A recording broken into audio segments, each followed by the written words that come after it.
Sir question 44 के अंदर हमें एक लिमिट कैलकुलेट करनी है। अब ये जो लिमिट हमें गिवन है इसको हम लिख सकते हैं एक और वे में, limit n tends to infinity. ये जो अंदर सम है, चले एक बार हम इसको ऐसे ही लिख लेते हैं, n upon n square plus n upon n square plus one and so on, n upon n square plus n minus one. Right. इसका सेंट्रल आइडिया ये होगा कि इसको हम सम में कन्वर्ट कर लेंगे, फिर हम वहां से रीमान सम में लेकर इंटीग्रेशन के अंदर ले जाते हैं इस तरह की क्वांटिटीज को। तो हम इस पूरे को मल्टीप्लाई भी कर लेते हैं, वन अपॉन एन से डिवाइड भी कर लेते हैं, तो ये n square upon n square plus n square upon n square plus one and then plus n square upon n square plus n minus one. Right. ठीक। तो फिर हर एक टर्म के अंदर आप एन स्क्वायर से डिवाइड भी करें, मल्टीप्लाई भी करें अगर, so you will get limit n tends to infinity of one upon n times one upon one plus zero upon n square, I am just writing it, plus one plus one upon n square plus one upon one upon two plus n square, ये चलता जाएगा, n one upon one plus n minus one upon n square. So जिसको आप convert कर सकते हैं into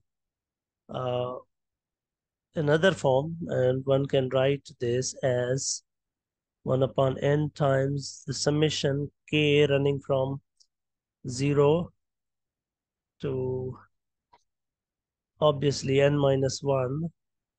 It's 1 upon 1 plus k over n squared. So like one can write it in this form. Further अब हम इसकी limits को फिर हम सपोज कर लेंगे यहाँ से क्वांटिटी को। अब यहाँ से, क्योंकि ये क्वेश्चन जो है ना, ये एक बुक से लिया गया है जहाँ पर ये जो टर्म्स है ना, ये वाले वन टू थ्री, इन पर स्क्वायर है वहां पर, ठीक है ना। तो ये अब उस वे को हम फॉलो कर रहे हैं, I am also following that that particular way, जो कि वेबसाइट पर भी पड़ा हुआ है। आप चेक करेंगे तो इसका अल्टरनेट यानी इससे रिलेटेड एक क्वेश्चन है वो सॉल्व हुआ पड़ा है। तो वहां पर वो क्या करता है कि इसको हम फिर ऐसे भी लिख सकते हैं, limit n tends to infinity one upon n times summation k equal to 0 times n minus 1 and all of this 1 plus k square root में रख दें divide by n whole square. तो अब अगर सपोज कर लेते हैं हम लोग ये x equal to square root k upon n, तो फिर हमारे पास अगर k की वैल्यू जीरो है तो वहां पर x की वैल्यू भी जीरो है, और फिर k की वैल्यू हमारे पास जो अपर लिमिट है n माइनस वन आ रही है, तो x वहां से हमारे पास आ रहा है square root of n minus one all of this divide by n। लेकिन ये भी फिर आपका बराबर हो जाता है n minus one upon n square, जो कि अगेन अगर n इंफिनिटी को आप अप्रोच करवाएं तो ये जीरो हो जाता है।